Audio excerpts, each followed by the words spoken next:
하나님 역사하여 주시옵소서. 감사드리며 예수님의 이름으로 기도드렸습니다. 아멘. 오늘 하나님의 말씀 역대상 28장 1절에서 10절까지의 말씀입니다. 제가 갖고 있는 구약성경 652페이지입니다. 역대상 28장 1절에서 10절까지의 말씀 한 절씩 교독으로 봉독하겠습니다. 다윗이 이스라엘 모든 고관들 곧 각 지파의 어른과 왕을 섬기는 반장들과 천부장들과 백부장들과 및 왕과 왕자의 모든 소유와 가축의 감독과 내시와 장사와 모든 용사를 예루살렘으로 소집하고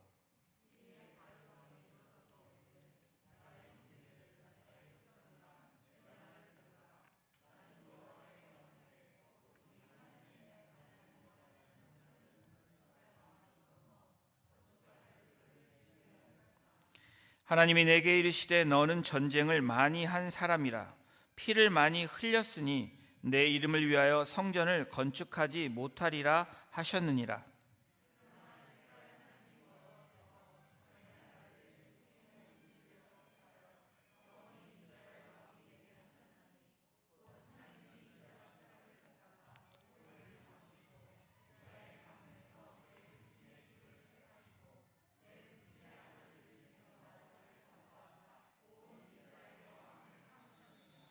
여호와께서 내게 여러 아들을 주시고 그 모든 아들 중에서 내 아들 솔로몬을 택하여 여호와의 나라 왕위에 앉혀 이스라엘을 다스리게 하려 하실세.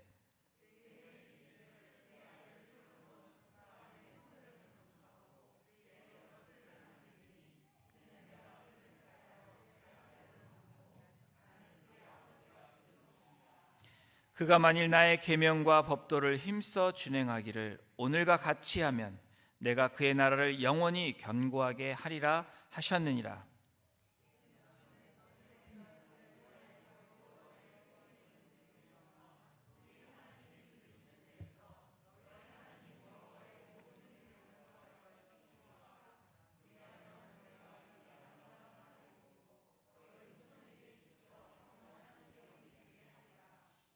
내 아들 솔로몬아, 너는 내 아버지의 하나님을 알고 온전한 마음과 기쁜 뜻으로 섬길지어다.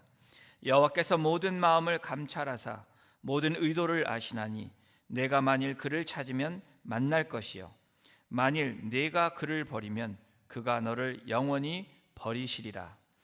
그런즉 이제 너는 삼갈지어다. 여호와께서 너를 택하여 성전의 건물을 건축하게 하셨으니 힘써 행할지니라 하니라. 아멘. 내가 남길 유산이라는 제목으로 함께 말씀을 나누겠습니다. 사람이 한 세상을 살고 가면 오래 산 것도 또 부자로 산 것도 권력자로 산 것도 모두 무의미해지게 됩니다.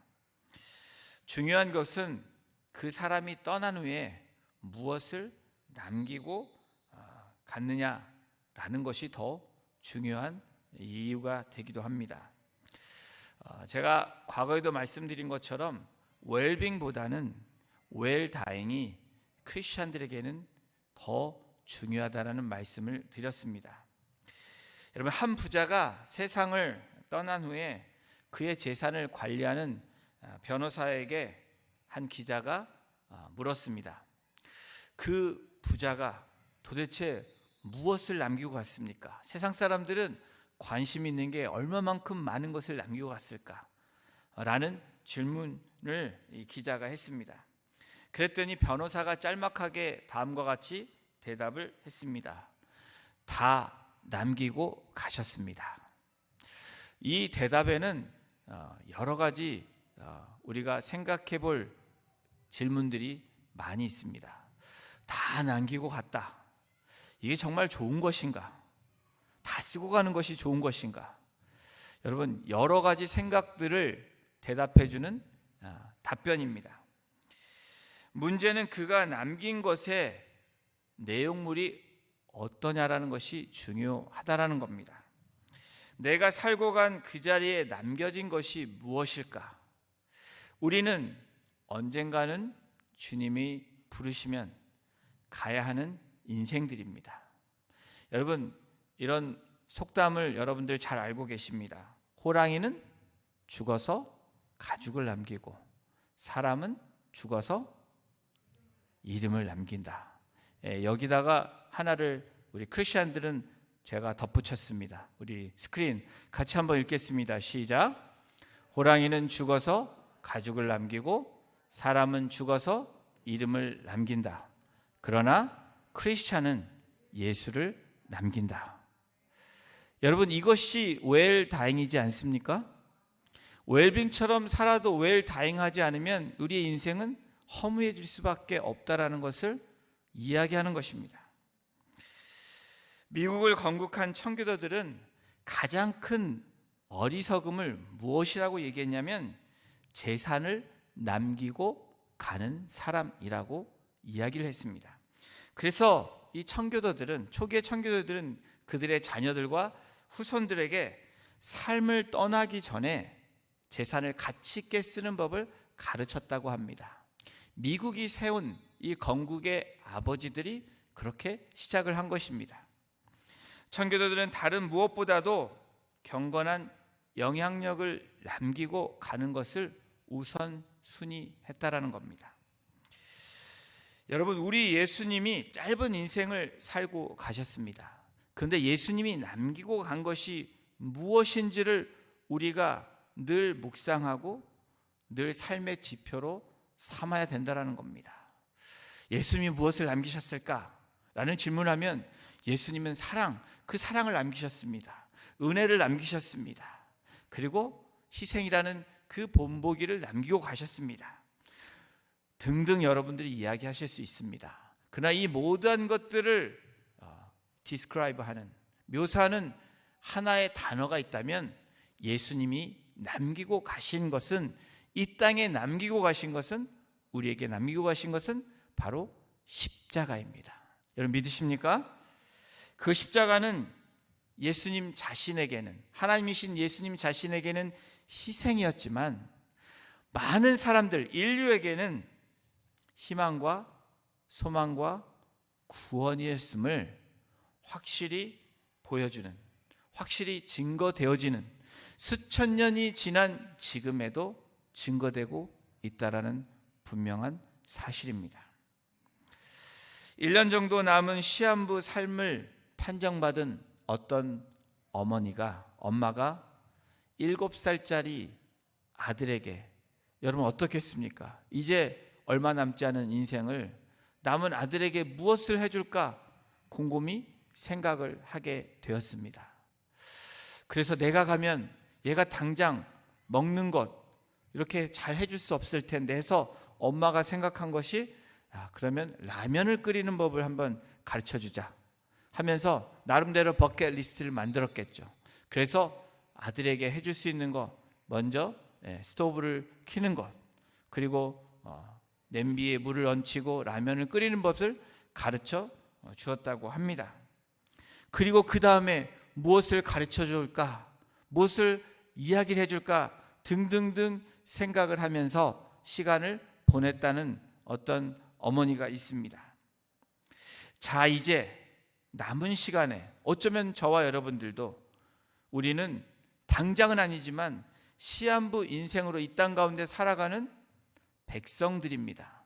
영원한 나라를 가기 위한 시한부 인생을 살아가는 저와 여러분들에게도, 자, 그럼 우리는 우리의 자녀와 후손들에게 무엇을 가르쳐주고 무엇을 남겨야 될까라는 질문을 하게 되는 것입니다. 오늘 저희가 읽은 역대상은 역사를 통해서 하나님의 백성들에게 무엇인가를 가르쳐주고 싶으신 하나님의 아버지의 마음이 있는 그러한 역사서가 바로 역대상입니다. 특별히 오늘 본문 28장은 다윗이라는 이스라엘의 두 번째 왕, 통일 왕국을 이룬 다윗이 인생의 말년에 이스라엘의 총회, 이스라엘 모든 이 카운슬, 이 제너럴 카운슬을 모아가지고, 그리고 솔로몬과 함께 성전 건축을 위한 계획과 하나님을 섬길 것을 당부하기 위해서 그렇게 부르는 장면이 오늘 저희가 읽은 28장입니다. 우리 1절을 함께 다시 보십니다. 다윗이 이스라엘과 모든 고관들 곧 각 지파의 어른과 왕을 섬기는 반장들과 천부장들과 백부장들과 및 왕과 왕자의 모든 소유와 가축의 감독과 내시와 장사와 모든 용사를 예루살렘으로 소집하고, 다윗이 인생의 말년에 마무리를 하는 인생에 있어서 모든 사람들을 소집합니다. 백부장, 천부장, 고관들, 그리고 왕과 왕자들을 돌보는 그런 감독들, 다시 말해서 리더들을 포함해서 모든 사람들을 콜합니다. 왜 총회를 소집하고 있습니까? 두 개의 중요한 아젠다를 알리기 위함입니다. 첫 번째는 자기를 따르고 함께했던 그 사람들에게 작별, 고별을 위한 이유가 첫 번째고, 두 번째는 자기를 이어 왕이 될 그 솔로몬에게 왕을 계승할 것을 그렇게 알리는 두 개의 아젠다를 갖고 있었기 때문에 총회를 소집한 것입니다. 그런데 이것보다도 근본적으로 다윗에게 더 중요한 이유가 있다라는 것을 성경을 통해서 우리가 알 수 있습니다. 우리 2절 함께 보십니다. 이에 다윗이 일어서서 이르되 나의 형제들, 나의 백성들아, 내 말을 들으라. 나는 여호와의 언약궤 곧 우리 하나님의 발판을 봉안할 성전을 건축할 마음이 있어서 건축할 재료를 준비하였으나, 언약궤를 둘 성전을 건축할 그런 계획이었으나, 다윗이 리더들을 소집한 후에 어떠한 모습으로 그들에게 나아가고 있습니까? 오늘 본문은 시기적으로 다윗에게 인생의 말년, 마지막 얼마를 남겨놓지 않은 그 삶의 마지막 그 자락에 이야기하고 있는 장면입니다. 육체적으로 사실 기력이 없습니다. 움직이는 것조차 힘이 들고 눈도 잘 보이지 않는 그러한 상태가 다윗의 상태입니다. 그런데 오늘 본문이, 성경이 기록하고 있는 것은 다윗이 일어서서라고 성경은 기록하고 있습니다. 몸도 쇠잔하고 육신이 기력도 약해지고 눈도 침침하고 보이지 않는 그 가운데 다윗이 일어서서라고 성경은 기록하고 있습니다. 일어서서라는 70인역, 이 구약의 번역을 한 그 70인역에는 쿰이라는 단어를 썼습니다. 달리다 쿰이라는 거 여러분 들어보셨죠? 소녀야 일어나라, 일어나다라는 뜻이 쿰입니다. 이 쿰은 그냥 일어나는 것이 아니고 벌떡 일어나는 것입니다. 힘들어하고 겨우겨우 일어나는 것이 아니고 벌떡 일어나는 것을 쿰이라는 단어로 사용합니다.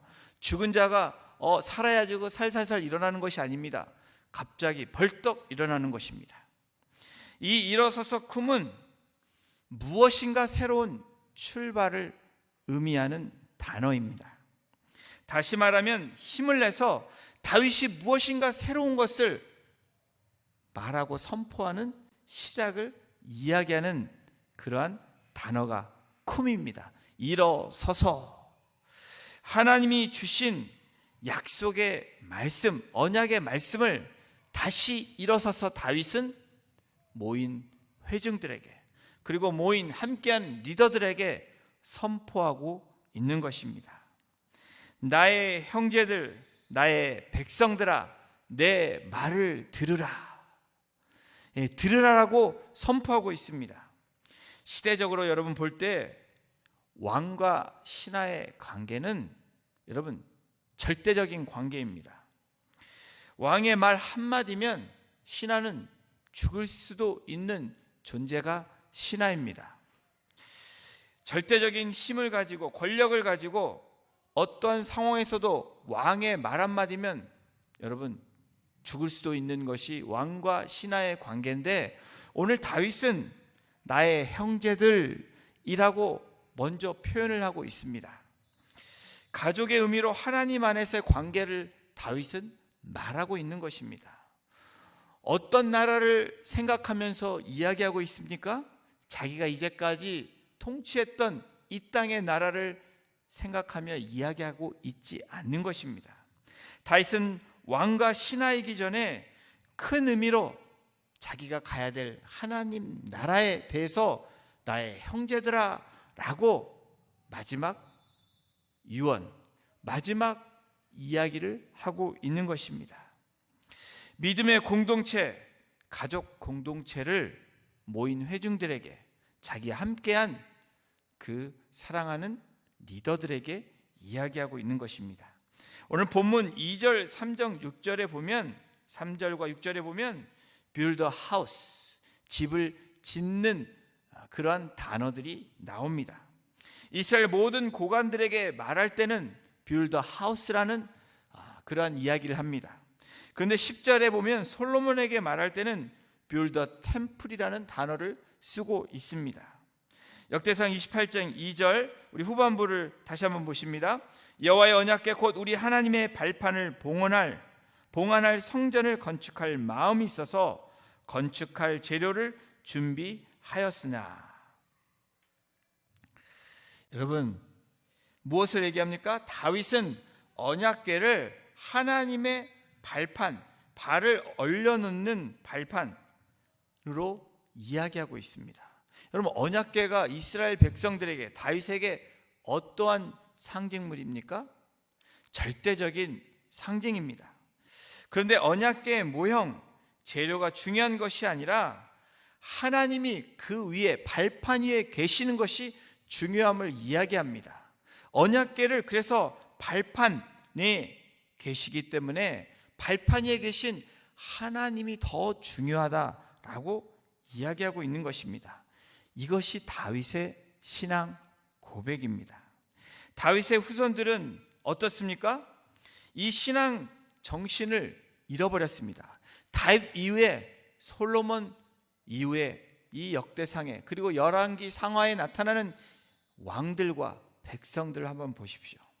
이 정신을 잃어버림으로 말미암아 마치 성전이 하나님인 양, 변치 않는 하나님의 사인인 양 그렇게 삼아왔다라는 것입니다.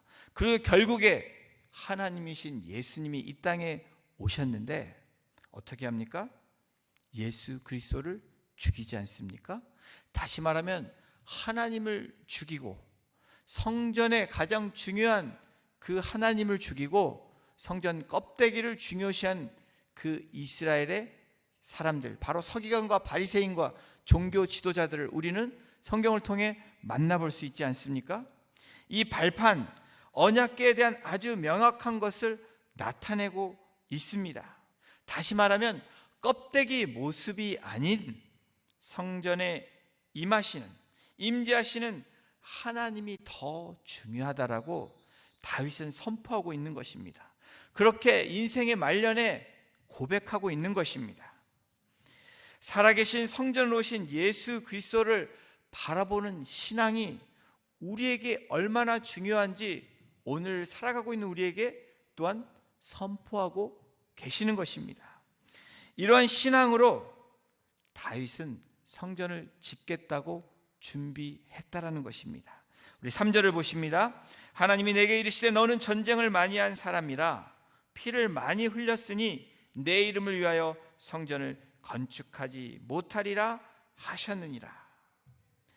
자신이 이스라엘 백성에게, 관리들에게 가장 존경받는 인물이 바로 다윗 왕이었습니다.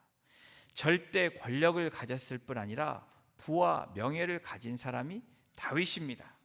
하고 싶으면 무엇이든지 할 수 있는 그 위치가 다윗의 위치였습니다. 다시 말하면 내 소원이 성전을 건축하는 일이라면 성전을 건축할 수 있는 사람이 다윗입니다. 자기가 그토록 하고 싶었던, 그래서 하나님께 기쁨이 되기를 바랬던 그 성전 건축을 준비했으나 그렇게 하지 못한 이야기를 다윗은 하고 있는 것입니다. 이것은 무엇을 얘기합니까? 다윗은 철저하게 하나님의 말씀에 순종했다라는 것을 고백하고 있는 것입니다. 여러분, 이 3절을 통해서 많은 사람들이 오해를 합니다. 하나님이 내게 이르시되 너는 전쟁을 많이 한 사람이라 피를 많이 흘렸으니 내 이름을 위하여 성전을 건축하지 못하리라. 누가 말씀하셨습니까? 하나님이 말씀하셨다라고 생각을 합니다. 근데 하나님이 어디에도 이 말씀을 하신 적이 없습니다. 이것은 다윗의 고백입니다. 단지 하나님이 말씀하신 것은 다윗에게 너는 내가 거할 집을 건축하지 말라라고 말씀하신 것입니다. 피를 많이 흘렸다. 이것은 다윗의 고백입니다. 그래서 여러분, 우리가 주목해야 될 것이 무엇입니까? 다윗의 이 신앙 고백을 통해서 선포하는 유언의 그 남길 말을 통해서 우리가 배울 것은 무엇입니까? 나의 계획대로, 내가 생각한 대로 안 되었을 때 저와 여러분들의 반응은 무엇입니까? 많은 사람들이 무너지는 이유가 여러분 무엇인지 아십니까?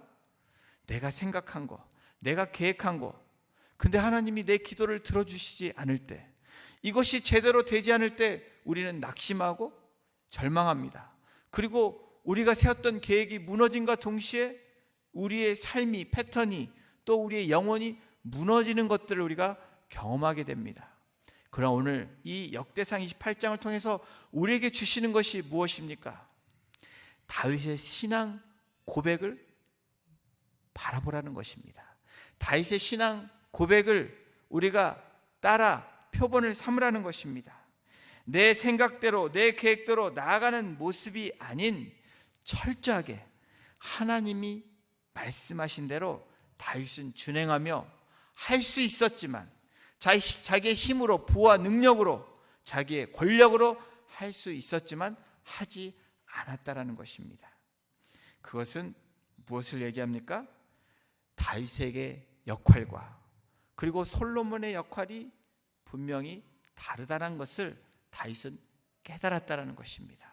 여러분, 우리가 낙심하지 말아야 될 것은 우리에게 주신 대로, 말씀하신 대로 따르면 그것이 우리의 최선이라는 것입니다. 하나님이 가장 기뻐하신다는 것입니다.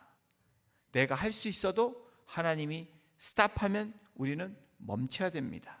가던 길도 멈춰야 되고, 그리고 하지 말라라고 하면 하지 않는 것이 하나님을 기쁘시게 하는 것이며 가장 최고의 순종이고 하나님께 온전히 드리는 거룩한 제사가 되는 것입니다. 솔로몬의 역할은 안정을 찾은 이후 이기의 역할이 다르다는 것입니다. 여러분, 다윗은 피를 많이 흘려서 성전을 짓지 못한 그런 의미보다는 다윗은 전쟁을 하고 모든 삶 가운데 바빴습니다. 그리고 솔로몬은 안정을 찾은 후에 평안 가운데 나아갔던 시대입니다. 그래서 하나님의 성전은 평안 가운데, 평강 가운데 그렇게 지어져야 되는 것이 마땅한 것이 하나님의 뜻이라는 것입니다. 여러분, 우리를 무엇이라고 부릅니까? 하나님의 거룩한 템플이라고 이야기합니다. 하나님의 템플은 가장 평안할 때, 가장 기쁨으로 드릴 때 그것이 온전한 성전이 되고 하나님께 드려지는 거룩한 산 제사가 된다라는 의미이기도 합니다. 우리 4절을 함께 보십니다. 그러나 이스라엘 하나님 여호와께서 전에 나를 내 부친의 온 집에서 택하여 영원히 이스라엘 왕이 되게 하셨나니 곧 하나님이 유다 지파를 택하사 머리를 삼으시고 유다의 가문에서 내 부친의 집을 택하시고 내 부친의 아들들 중에서 나를 기뻐하사 온 이스라엘의 왕을 삼으셨느니라. 이 4절에 보면 그러나라는 단어로 시작을 합니다.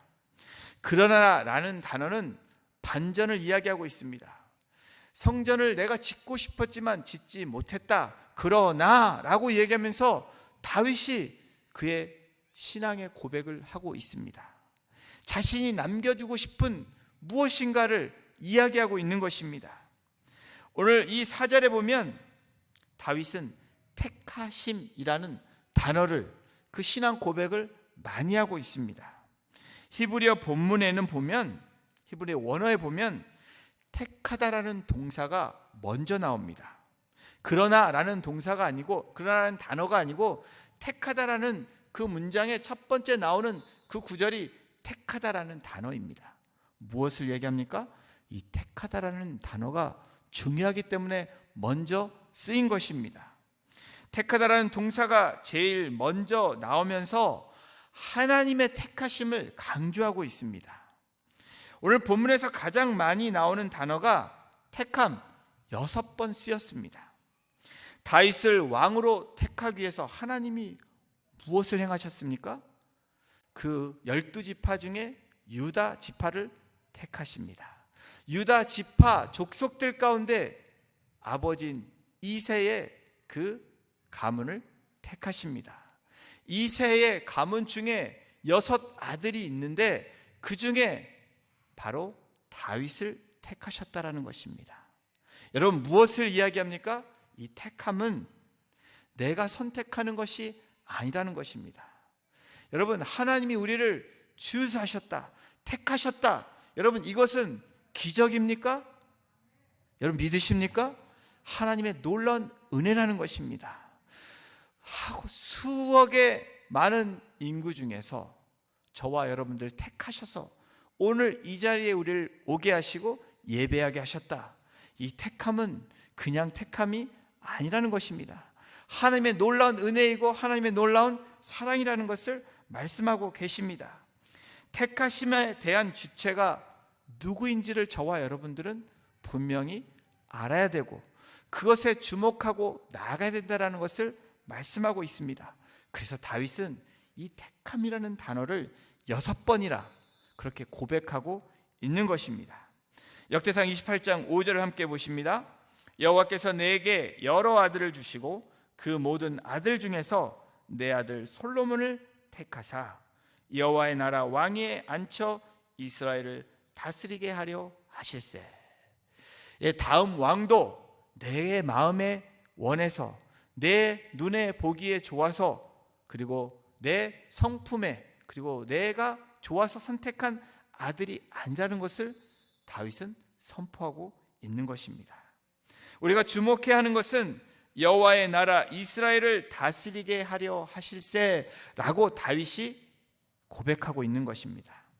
다윗은 자기가 통일왕국을 이룬 것이 아니고 다윗의 왕국이라고 이야기하는 것이 아니라 여호와의 나라, 다시 말하면 하나님의 나라라고 고백하고 있는 것입니다. 이제까지 다윗이 위대한 왕으로 산 것은 모두 하나님의 은혜였다라고 다윗은 인생의 말년에 바로 부르심을 받은 그 직전에 사람들을 모아놓고 고백하고 있는 것입니다. 그러면서 하나님께서 이미 다윗에게 들려주셨던 약속을 다윗을 통해서 솔로몬에게 그리고 그 백성들에게 말씀하고 있습니다. 우리 6절을 보십니다. 내게 이르시기를 내 아들 솔로몬 그가 내 성전을 건축하고 내 여러 뜰을 만들리니 이는 내가 그를 택하여 내 아들로 삼고 나는 그의 아버지가 될 것입니다. 아브라함에게 주셨던 은혜, 그 복, 그리고 모세에게 주셨던 은혜와 복, 그러면 솔로몬은 앞으로 어떻게 해야 되는지 솔로몬에게 그리고 그의 백성들에게 말하고 있는 장면입니다. 우리 7절을 보십니다. 그가 만일 나의 계명과 법도를 힘써 준행하기를 오늘과 같이 하면 내가 그의 나라를 영원히 견고하게 하리라 하셨느니라. 오늘과 같이 하면, 여러분 얼마나 다윗이 하나님을 위해서 하나님의 뜻대로 하나님의 말씀대로 살았으면 오늘과 같이 하면이라는 그 문장을 쓰면서 그들에게 담대히 선포하고 그렇게 고백하고 있습니까? 다윗은 인생을 살아오면서 생각하기에 살면서 가장 중요한 것이 무엇이었는지 확실하게 이야기하고 있는 것입니다. 그것은 하나님이 약속하신 약속의 말씀이고 언약의 말씀이고 그것을 내가 지키며 그래도 나름대로 살아왔다고 오늘과 같이 그렇게 나아가면 그것이 가장 복된 인생이고 그렇게 사는 것이 가장 아름다운 인생이라고 good life라고 말하고 있는 것입니다. 다윗은 인생을 마무리하면서 중요한 사실을 아들 솔로몬과 백성들에게 교훈하고 있습니다. 다윗의 삶은 파란만장한 삶입니다. 그러면서 그가 고백하는 그 고백은 하나님의 말씀은 내 인생을 돌아보니까 그 말씀은 결코 실패한 적이 없었다라고 이야기하는 것입니다. 하나님이 나에게 주신 말씀은 반드시 때가 되면 이루어지고 성취된다라는 것을 약속하고 선포하고 있는 것입니다. 하나님이 하신 말씀은 이루어지고 성취되어지기 때문에 이 세상 어떤 것보다 중요하고 가치 있는 것이라고 그렇게 유언하고 있는 것입니다. 그렇게 고백하며 선포하고 있는 것입니다. 여러분, 이 약속은 예수 그리스도를 통해서 오늘 우리들에게도 계승되어지고 있다라는 아름다운 사실입니다. 오늘 저와 여러분들은 그래서 복 있는 자들입니다. 복 받은 자들입니다. 이 약속은 하나님과 다윗의 관계에서 또 하나님과 솔로몬의 관계에서뿐 아니라 오늘날 하나님과 우리의 관계에서도 우리의 삶에 적용되고 실천되어져야 된다는 것을 말씀하고 있는 것입니다. 우리가 주의 말씀을 준행하면 주님 안에서 영원한 나라를 누리게 된다는 것을 우리에게 약속하고 계시는 것입니다.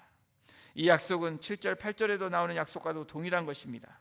사랑하는 성도 여러분, 오늘 우리는 무엇을 말하고 있습니까? 무엇을 이야기하고 있고 무엇을 남기기를 원하십니까?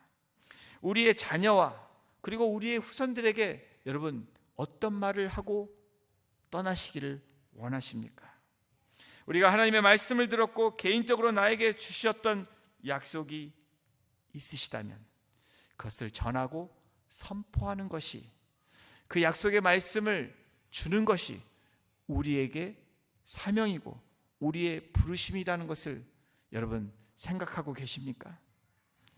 우리에게 놀라운 은혜가 임하는 것, 그것을 담대하게 나누는 것, 그 하나님의 약속의 말씀을 자자손손에게 주는 것이 바로 저와 여러분들이 우리 자녀와 우리 후손들에게 남겨야 될 것이 아닙니까?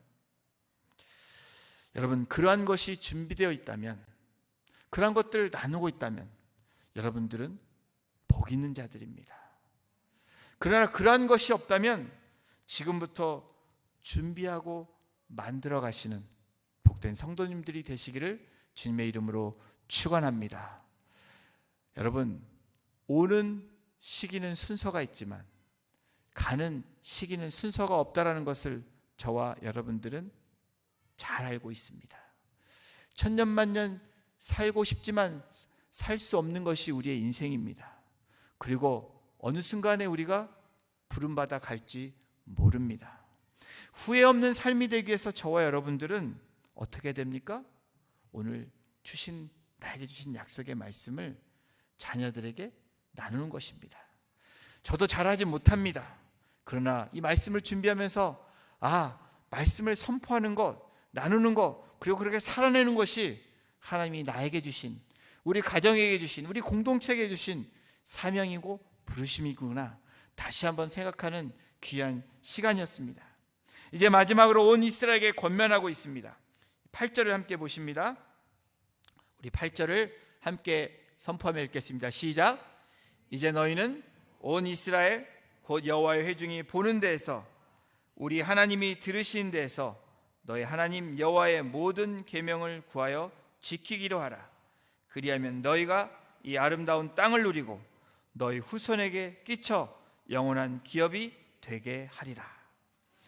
이스라엘 리더에게 중요한 유산, 하나님의 언약의 말씀을 주고 있습니다. 회중이 보는 앞에서, 그리고 하나님이 들으시는 데서 하나님의 모든 계명을 지키라. 이렇게 다윗은 선포하고 있는 것입니다. 그리하면 이 땅을 누리고 자손들이 영원한 복을 누리게 될 것이라고 약속하고 있는 것입니다. 우리는 여기서 잘못 이해할 수 있기 때문에 이 부분을 주의 깊게 읽어야 합니다. 여호와의 모든 계명을 구하여 지키기로 하라. 잘 지켜집니까? 다 지킬 수 있습니까?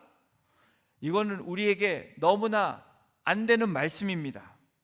구하여 지키기로 하라. 지켜라가 아니라 지키기로 최선을 다해서 살라라고 우리에게 말씀하고 계시는 것입니다. 불완전한 저와 여러분들에게, 불완전한 이 땅에 살아가는 저와 여러분들에게 지키라 라고 이야기하시는 것이 아니고 지킴으로 최선을 다해서 하나님 앞에 나아가라고 말씀하고 있는 것입니다. 여러분, 하려고 했는데 못한 것이 있습니다. 근데 애초에 하고 싶지 않은 사람도 있다라는 것입니다. 둘 다 하지 못했지만 어떤 것이 낫습니까? 하려고 했는데, 시도했는데 잘 안 되는 것이 더 나은 것입니다. 잘 되려고 노력하면 늘 하나님 앞에 나아가는 것이 더 중요하다는 것을 이야기합니다. 이 아름다운 땅, This good land라고 영어 성경에 번역에 쓰여 있습니다. 하나님은 왜 아름다운 땅이라고 말씀하셨을까? 거룩한 땅, 은혜의 땅, 풍성한 땅, 기름진 땅이라고 얘기하지 않고 왜 하나님은 이 아름다운 땅이라고 말씀하셨을까?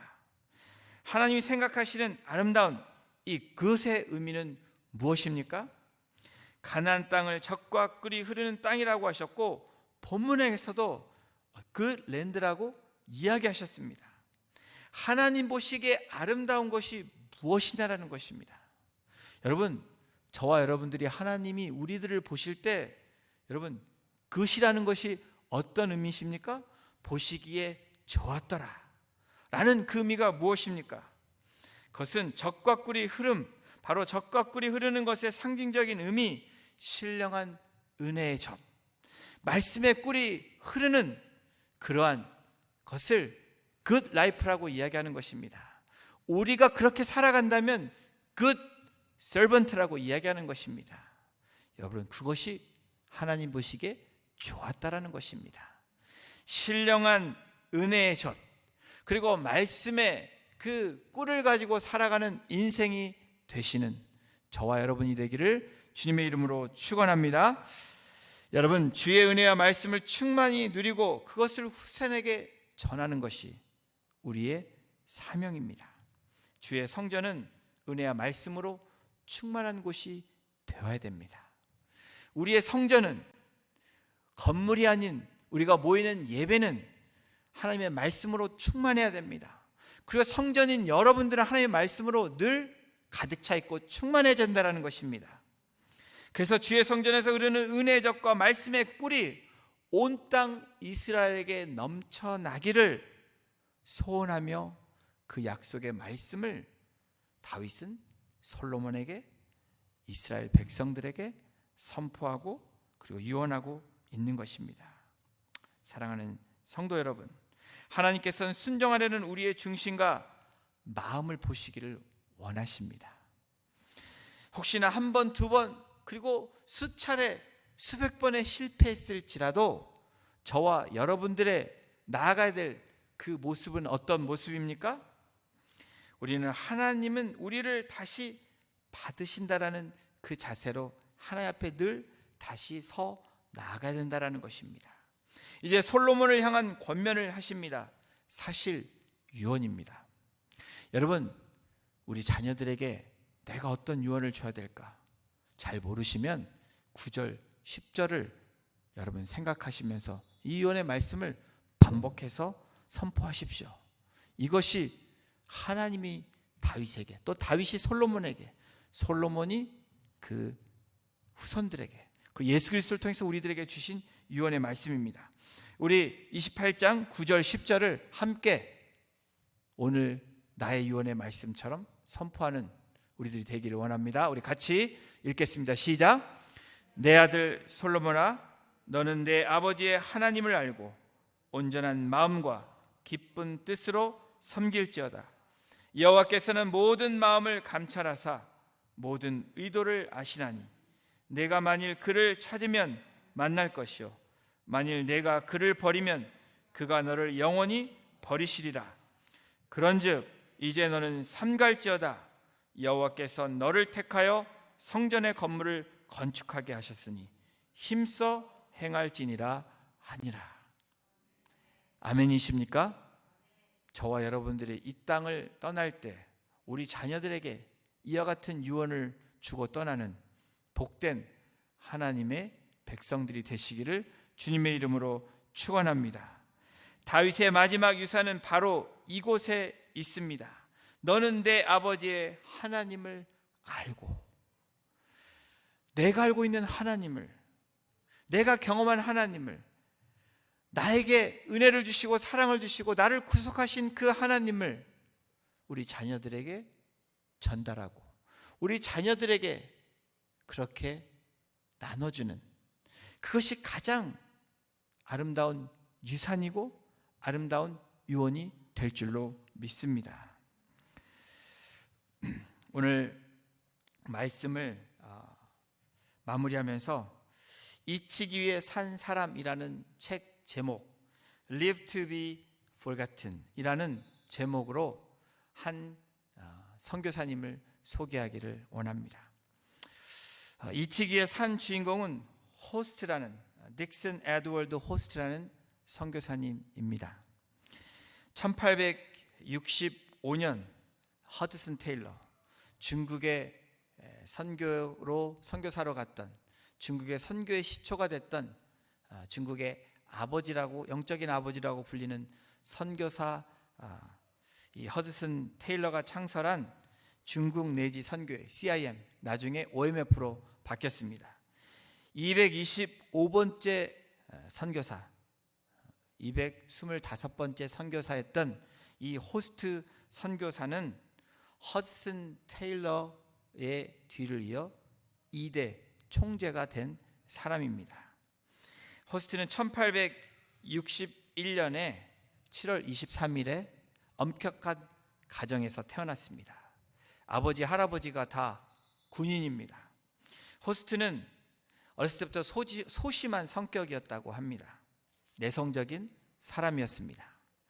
하지만 그가 선교사로 헌신을 받고 그리고 D.L. 무디의 설교를 들으며 회심한 이후에 하나님께 선교로 자신의 삶을 바치기로 결정한 이후에 중국에 들어가서 소심한 성격이고 내성적인 성격이었음에도 불구하고 중국 옷을 입고 면도하지 않고 더러운 그 문화에서 진흙에서 작은 걸상에 앉아서 중국인과 함께 대화하며 그렇게 삶을 살았던 그 사진들이 많이 이 CIM 그리고 OMF를 통해서 기록되어져 있습니다. 호스트는 청중들을 끄는 능력은 부족했습니다. 그러나 분명한 사고와 진리를 통해서, 그를 통해서 열정과 그 긍휼, 하나님의 긍휼과 사랑과 자비를 전파했던 사람입니다.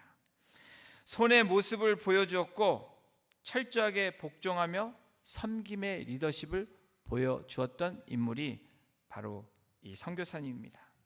유산을 꽤 많이 받았지만 전액을 선교에 기부함으로 가장 소박한 인생을 살았던 선교사. 허드슨 테일러가 병으로 인해 스위스에서 여행을 하고 있는 시기에 39세의 나이로 이 호스트 선교사는 2대 CIM 총재로 오르게 됩니다. 35년 동안 지도자의 역할을 하면서 1200명의 선교사와 가족들의 이름을 모두 외워서 기도했던 사람. 잘 알려져 있지 않은 인물이지만 바로 잊혀지기에 살았던 인물, 바로 예수 그리스도만 나타내기 위해서 살았던 사람, 하나님께 무엇을 드려야 되고 자녀와 후손들에게 무엇을 남겨야 될지 알았던 분명한 사람, 바로 이 호스트 선교사의 삶처럼 저와 여러분들의 삶이, 우리가 남겨야 될 유산이 무엇인지 오늘도 우리가 그렇게 살아가는 저와 여러분이 되기를 소원합니다. 사랑하는 성도 여러분, 내가 소유하고 있어서 우리 자녀에게, 후손들에게 남겨질 유산이 여러분 무엇입니까? 바로 여러분이 갖고 있는 그 신앙, 주님 예수 그리스도 한 분만을 남겨주시며 이 땅을 떠나가는 저와 여러분이 되기를 주님의 이름으로 축원합니다. 우리 이 시간 같이 찬양 드리길 원합니다. 여러분, 우리는 때가 되면 하나님의 부르심을 받고 또 하나님이 예비해 놓으신 영원한 나라로 가야 됩니다. 그러나 이 땅 가운데 주셨던 분명한 삶을 통해서 우리가 남겨야 될 분명한 것이 있다라는 사실입니다. 그것을 망각하지 않고 잊어버리지 않고 오늘도 주님 앞에 나아가는 2월의 마지막 날을 맞이하면서 저와 여러분이 그렇게 주님 한 분만을 남기고 가는 인생이 되게 해달라고 고백하는 그 심정으로 이 찬양을 주님 앞에 올려드리겠습니다.